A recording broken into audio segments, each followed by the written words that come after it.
Bienvenidos a un nuevo análisis a fondo. Hoy, la verdad es que tenemos sobre la mesa un material verdaderamente ambicioso. Sí, totalmente. Es de esos textos que te obligan a cambiar la perspectiva por completo. Exacto. Vamos a desglosar un fragmento fascinante, específicamente el capítulo 8 de un texto histórico que no se conforma con ser un simple recuento de batallas o imperios caídos. Claro, no es la típica cronología. Para nada.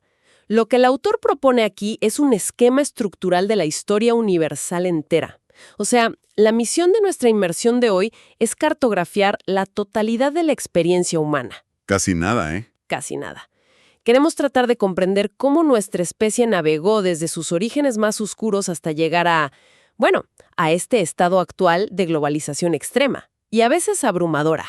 Ajá. Y para organizar toda esta inmensidad, el texto divide nuestro recorrido en 3 fases monumentales. Así es.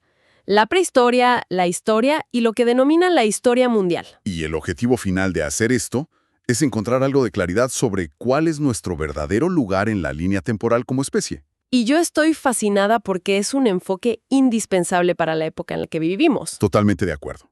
La lente con la que solemos mirar el tiempo es muy estrecha. Demasiado estrecha. Nos consume la inmediatez de la próxima noticia o la crisis de la semana.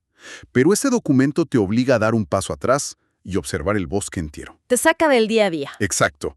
Propone un mapa que rastrea cómo ha evolucionado la conciencia humana misma. Y al estructurar el tiempo de esta manera, revela patrones estructurales en el desarrollo humano que, sinceramente, son invisibles cuando uno se enfoca en eventos aislados o en una sola región del mundo. Así es. Ok, analicemos esto desde el principio.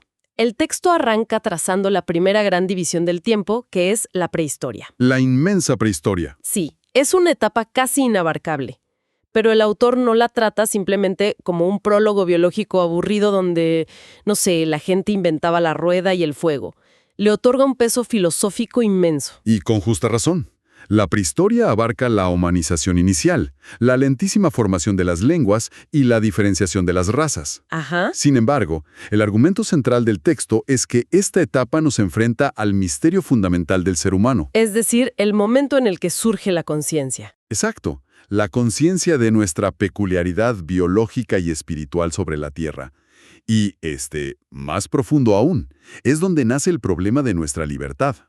¡Wow! Es la base sobre la cual se construye todo lo demás. Un periodo de gestación tan largo que desafía nuestra capacidad de imaginar el tiempo. Y para visualizar esa lentitud, hay un detalle en el material que me pareció sumamente ilustrativo. El autor compara este larguísimo desarrollo prehistórico con los procesos inconscientes de la naturaleza. Lo describe casi como el crecimiento silencioso de un bosque primigenio. ¡Qué gran imagen! La humanidad estaba creando cultura, pero lo hacía en silencio y sin mirarse a sí misma. Así es. Y el texto rescata ejemplos fascinantes para validar la riqueza de esta fase.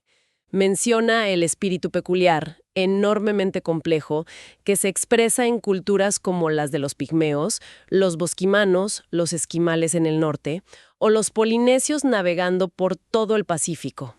Y lo fascinante aquí es que lo que distingue a todas estas culturas primigenias es que florecieron en un estado de aislamiento casi total. Claro, no se conocían entre sí. Exacto. Hablamos de comunidades humanas que se propagaron por toda la faz de la Tierra, adaptándose a entornos extremos y desarrollando mitologías increíbles. Herramientas complejas. Sí, pero con un contacto inmediato nulo entre unas y otras. Crecían y se expandían sin que existiera una verdadera conciencia global. Todo sucedía, digamos, bajo la superficie, muy ligado al subsuelo de la existencia natural. Y me encanta que el autor da un paso audaz al evaluar el peso de estas sociedades aisladas. Sí, no las minimiza. Para nada. Menciona específicamente a las culturas primitivas y precolombinas de México y Perú.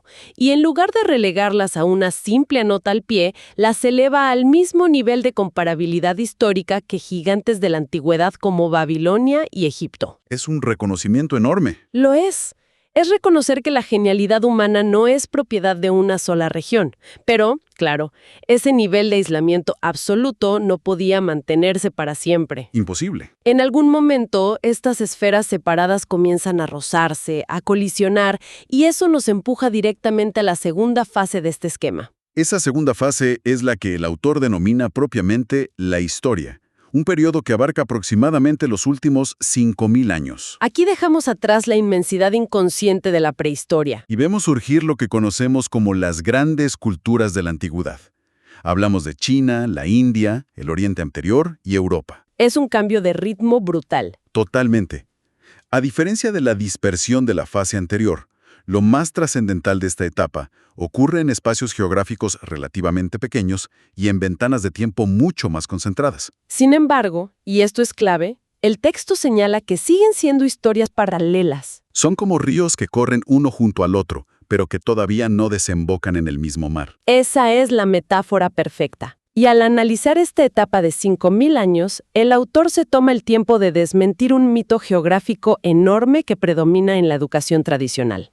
Este punto es crucial. Sí, existe esta noción preconcebida, casi grabada en piedra, de que el progreso histórico es una flecha que avanza inexorablemente de este a oeste. La típica narrativa de los libros de texto. Exacto, que la civilización arranca en Mesopotamia, viaja a Grecia, madura en Roma, sube al norte de Europa y luego cruza el Atlántico hacia América. Bueno, el material destroza esa idea de la flecha direccional. Es que ese esquema lineal es extremadamente reduccionista, y el texto lo refuta utilizando el desarrollo histórico de la India como un contraejemplo brillante. ¿Cómo fue en la India? Pues la trayectoria de la civilización y el pensamiento allí se movió en la dirección opuesta, de oeste a este. Ah, claro. El análisis detalla cómo todo comenzó en la cuenca del río Indo, durante la época de los Vedas. Luego, el centro de gravedad intelectual se desplazó hacia el territorio central durante la época de los Upanishads. Para finalmente florecer y consolidarse en la región del Ganges durante la época de Buda. Así es una prueba empírica contundente de que la historia humana no obedece a leyes magnéticas ni a brújulas predecibles. Y si la historia no es una línea recta predecible, ¿cómo se comportan entonces estas culturas? Bueno, ahí el autor trae a colación la visión de Oswald Spengler sobre los procesos de 1000 años. Esta idea de que las civilizaciones funcionan casi como organismos vivos. Exactamente. Tienen un periodo de gestación, alcanzan un apogeo brillante en sus formas y su arte, y eventualmente decaen o se agotan en sus épocas tardías. Tienen un ciclo vital. Un ciclo vital orgánico, sí. Es fundamental para entender la segunda fase. Pero fíjate que el texto incluye una advertencia crucial contra el determinismo fatalista. ¿A qué te refieres? A que afirma que en la historia humana nunca hay una petrificación definitiva. O sea, nunca está todo dicho. Exacto. Por más que una cultura parezca haber entrado en un letargo irreversible o en una decadencia terminal, siempre conserva la capacidad de que irrumpa algo nuevo. El autor subraya que incluso en civilizaciones milenarias y aparentemente estáticas como China y la India, la chispa de la originalidad nunca se apaga del todo. Y eso plantea una interrogante inmensa en el análisis. Si durante 5.000 años tenemos este caos de culturas naciendo, floreciendo y cayendo en diferentes partes del mundo de manera paralela, ¿qué es lo que le da cohesión a esta etapa? Buena pregunta. El texto argumenta que toda esta segunda gran fase se articula alrededor de una crisis fundamental, un momento crítico que denomina el tiempo eje. ¿El famoso tiempo eje? El autor sostiene que hacia ese eje se dirigen todas las líneas de la historia anterior y de él parten todos los movimientos posteriores. Aquí es donde la cosa se pone realmente interesante. Sí, porque ese concepto del tiempo eje actúa como el centro de gravedad espiritual de la humanidad. Ajá. Aunque el autor no se detiene a detallar cada figura histórica o cada acontecimiento específico en esta sección, deja clarísimo que este fue el periodo de inflexión donde se formó el espacio universal de la historia. Fue una ventana temporal única. Donde surgieron las categorías fundamentales con las que el ser humano piensa hasta el día de hoy. Se creó una especie de resonancia compartida, a pesar de las enormes distancias geográficas. Y para ilustrar la volatilidad de esta fase de culturas paralelas, antes de que todo se interconectara verdaderamente, el autor ofrece un ejercicio mental que me pareció brillante. El del visitante del cosmos, claro. Ese mismo. Nos pide imaginar a una inteligencia extraterrestre que llega a inspeccionar la Tierra alrededor del año 700 de nuestra era. Interesante fecha. Si ese visitante escaneara el planeta buscando el pináculo del desarrollo intelectual y espiritual humano, su mirada se habría fijado inmediatamente en la capital de China en esa época, Chang'an. La habría visto como la cumbre indiscutible. Y al dirigir su mirada hacia el oeste, ese mismo visitante habría considerado a Constantinopla simplemente como un residuo notable. Un remanente de una grandeza pasada. Exacto. Y en cuanto a la Europa nórdica, el juicio habría sido fulminante. Le habrían parecido simples extensiones de tierras bárbaras, primitivas y sin ninguna relevancia histórica o espiritual de peso. Es una analogía que destruye por completo el eurocentrismo retrospectivo. Por completo. Es una imagen fantástica. Europa era esencialmente un rincón oscuro del mapa global en el año 700, pero luego la historia da un giro dramático. Vaya que sí. Para el siglo XV, esa misma Europa bárbara despierta, se lanza a los océanos y comienza a explorar y plasmar la tierra entera, cambiando las reglas del juego para todas las demás culturas. El texto llama a esto el enigma europeo. Y una crisis única, porque la pregunta obvia es cómo una región tan marginal logró articular un cambio tan radical en la trayectoria de la especie humana. Bueno, si conectamos esto con el panorama general, el autor desglosa este enigma identificando 3 pasos principales. Son 3 corrientes de pensamiento que convergieron de manera explosiva para crear esta gran ruptura occidental. A ver, repasémoslas. El primer pilar es la religión profética judía. Ajá. Su aportación fue introducir una trascendencia real, un concepto de la divinidad completamente liberado de la magia de las religiones tribales. Claro, un salto conceptual enorme. Fue preservado y guardado en el libro, asegurando que la exigencia moral trascendiera de generación en generación. Comprendo el inmenso impacto ético de esa tradición. Pero a ver, la moralidad por sí sola no construye un barco transoceánico ni funda la astronomía moderna. Tienes toda la razón. ¿De dónde surge la capacidad europea para diseccionar el mundo físico y organizar el conocimiento a esa escala? Ese vacío es llenado por el segundo pilar, que es la mente griega. Los griegos. Ellos aportaron una capacidad sin precedentes para la claridad en las diferenciaciones.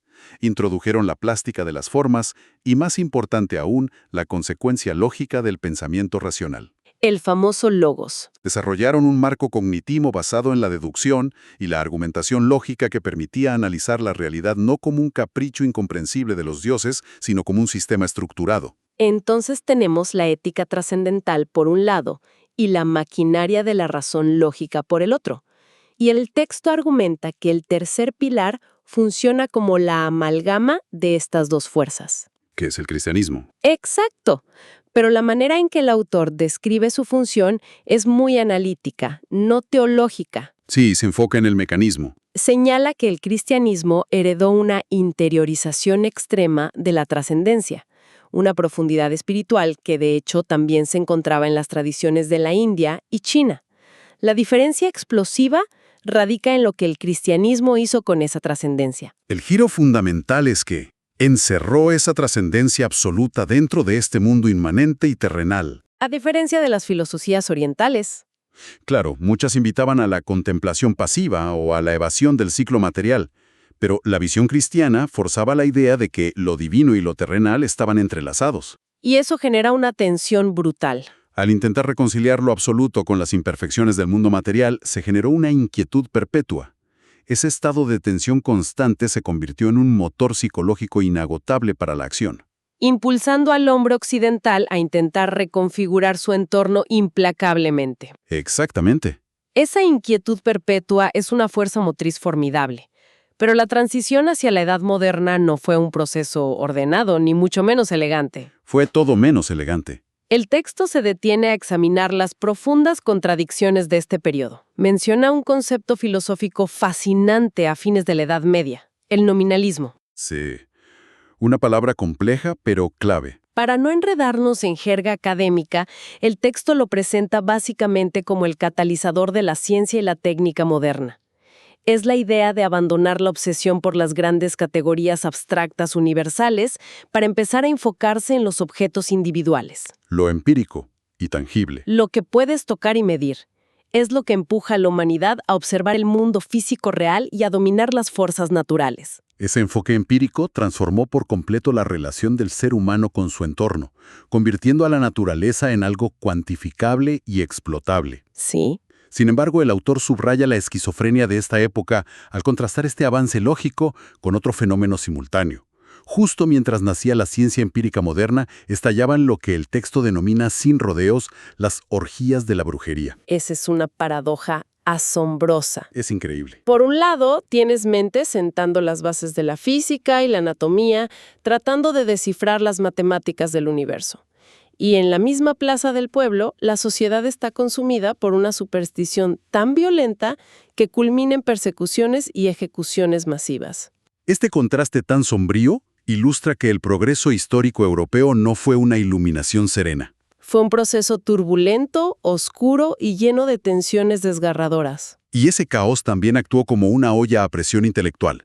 Dentro de este crisol de contradicciones, entre los años 1500 y 1800, surge un fenómeno asombroso. La explosión de genialidad. El texto enumera las creaciones espirituales de esta época y presenta una concentración de genio que es difícil de dimensionar.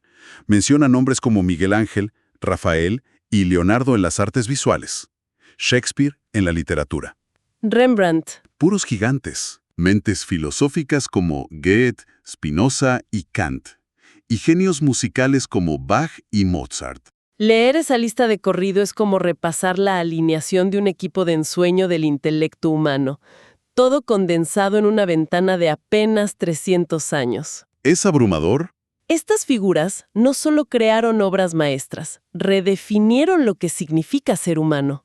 Sus logros fueron tan sísmicos que el autor llega a decir que sus creaciones espirituales eclipsan incluso los impresionantes avances de la técnica moderna. Totalmente. Y aquí surge entonces una gran interrogante analítica en el texto.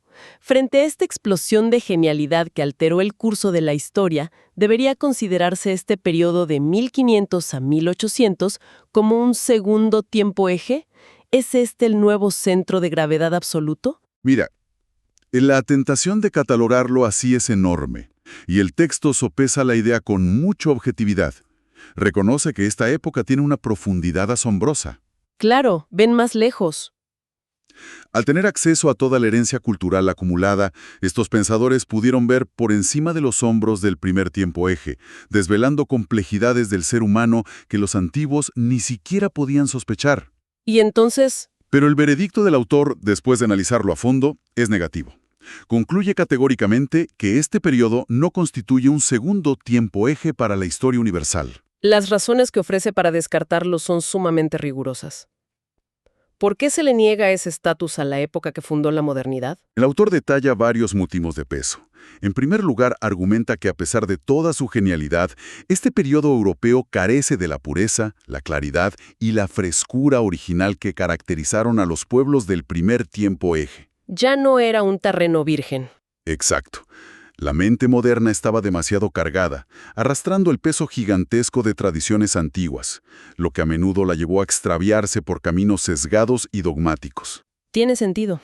Además, sus avances no fueron producto de movimientos sociales unificados, sino logros heroicos de individuos aislados, de los solitarios, como los llama. Los genios solitarios. Pero el factor verdaderamente descalificador es la geografía. Para que un fenómeno sea considerado un verdadero eje de la historia universal, debe tener una amplitud mundial. Y el milagro de la Edad Moderna fue un evento puramente europeo. Esa falta de universalidad es el límite de la segunda fase. Europa sentó las bases estructurales del mundo contemporáneo, pero no representó a toda la humanidad. Así es. Entonces, ¿qué significa todo esto? Nos empuja inexorablemente a la tercera y última fase de este monumental esquema, la historia mundial. La fase 3. Hemos dejado atrás las culturas aisladas de la prehistoria y el auge de las civilizaciones paralelas. La característica definitoria de esta tercera fase es una unidad planetaria del mundo, cruda y sin precedentes. El supuesto básico que inaugura esta tercera fase es el cierre definitivo del espacio geográfico de la Tierra. Ya no existen continentes ocultos ni civilizaciones desarrollándose en el aislamiento. Todo está conectado. La explosión de la ciencia, la técnica y sobre todo la posibilidad universal de comunicación y tráfico han tejido el mundo entero en una sola red inextricable. El planeta se ha vuelto finito y abarcable. Pero la ironía de cómo se llega a esta unidad planetaria es profunda. El texto ilustra la actitud que precedió a esta globalización con una cita del filósofo del siglo XIX, Hegel. Oh, esa cita es tremenda. Es una afirmación que resume la arrogancia de la vieja Europa en la cúspide de su poder imperial. Hegel sentenció, cito textual: "El mundo está explorado, circunnavegado y para los europeos es una esfera. Lo que todavía no ha sido dominado por ellos es que no merece la pena o todavía está destinado a ser dominado". Esa cita encapsula perfecto la mentalidad de una época en la que el dominio europeo se daba por sentado como el destino inalterable del mundo. La soberbia absoluta. Sin embargo, el texto contrasta esa soberbia decimonónica con la cruda realidad contemporánea. El mundo, efectivamente, se ha europeizado. Sí. Las demás naciones adoptaron rápidamente la técnica, las infraestructuras científicas y hasta las estructuras de los nacionalismos europeos. Pero el giro trágico para Europa es que el resto del mundo utilizó esas mismas herramientas occidentales para liberarse e imponerse. Usaron las herramientas del maestro. Tal cual. El resultado es que Europa, el continente que encendió la mecha de esta era, ha sido relegada y dimitida de su posición de hegemonía indiscutible. El centro de poder se fractura. Y el texto es muy perspicaz al analizar a los nuevos actores que han sobrepujado a esa vieja Europa, centrándose en el ascenso de América y Rusia. Es un análisis muy lúcido. Y además se mantiene imparcial ante ambas potencias. Señala que aunque las dos están profundamente penetradas por el espíritu europeo original, sus identidades son fundamentalmente distintas. El material disecciona estas diferencias con muchísima precisión. Sobre América, señala que, a pesar de compartir el legado occidental, ha forjado una nueva conciencia propia. Ajá, encontrando un origen distinto arraigado en su propia geografía y experiencia vital. Exacto. Y en el caso de Rusia, la diferenciación es aún más profunda. Su fondo histórico no es meramente europeo, está anclado en el este asiático y posee una herencia espiritual que desciende directamente de Bizancio. Es otra matriz cultural. El mundo bipolar que sustituye a la vieja Europa se sostiene sobre estas dos enormes variaciones del legado original. Pero el texto advierte que detener el análisis solo en América y Rusia sería un error de cálculo a largo plazo. Hay un movimiento mucho más vasto ocurriendo en el telón de fondo de esta fase 3. Esto plantea una pregunta importante, porque el autor dirige la atención hacia lo que describe como el despertar de los gigantes demográficos y culturales de la Tierra. Los verdaderos gigantes. Específicamente, se refiere a China y a la India. A diferencia de las potencias jóvenes, estas son naciones que albergan masas de población descomunales y tradiciones milenarias e insustituibles. Que, como vimos, nunca se apagaron del todo. Exacto. El autor observa que, lejos de ser meras reliquias del pasado, están creciendo constantemente en importancia geopolítica y cultural. Están buscando activamente su propia voz y su propio camino de desarrollo dentro de esta violenta transformación global. Reclamando su lugar. Y lo más revelador es el momento en que esto ocurre. Este despertar masivo en Asia coincide exactamente con un periodo en el que el occidente europeo muestra síntomas de retroceso espiritual. Lidiando con el agotamiento interno. Sí, y con las consecuencias imprevistas de su propia adicción a la técnica desenfrenada. Es un escenario de transformación total. El esquema del autor logra algo extraordinario al sintetizar milenios de caos en una narrativa tan coherente. Es un recorrido monumental. Arrancamos en el silencio inmemorial de la prehistoria, donde la humanidad soñaba en rincones aislados. Atravesamos los 5.000 años de la historia tradicional, llenos de imperios que florecieron y colapsaron en paralelo, culminando en la explosión inestable del genio europeo. Para finalmente llegar aquí. Aterrizamos de golpe en nuestro presente hiperconectado. Y creo que para cualquiera que nos escuche, intentar buscarle sentido a la abrumadora complejidad del siglo XXI es agotador. Pero este mapa conceptual ofrece un ancla invaluable. Sí, te da perspectiva.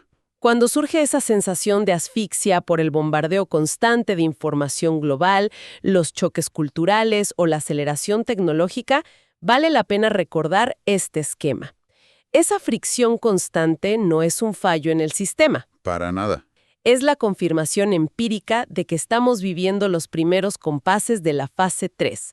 El telón recién se ha levantado para revelar la primera verdadera historia mundial de nuestra especie. Y para concluir el análisis de este capítulo, hay una deducción final que se desprende de este esquema que, francamente, merece una profunda reflexión por parte de quienes nos escuchan hoy. Te escucho. El autor demostró que la primera fase transcurrió en el aislamiento inconsciente. La segunda fase fue un tapiz de líneas de tiempo separadas, donde los ejes y los picos de genialidad estuvieron limitados por barreras geográficas y culturales, al punto de que incluso el deslumbrante milagro europeo no logró ser universal. Sí, quedó acotado. Pero al proyectar la mirada hacia el desarrollo futuro de esta fase 3, emerge una posibilidad que desafía la imaginación.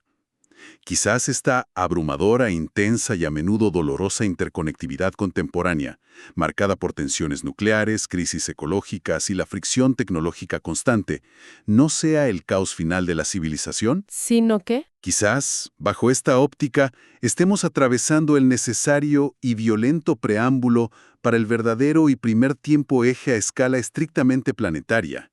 Un horizonte donde, por primera vez en cientos de miles de años, la totalidad de la conciencia humana participe simultáneamente en una transformación de su propio ser.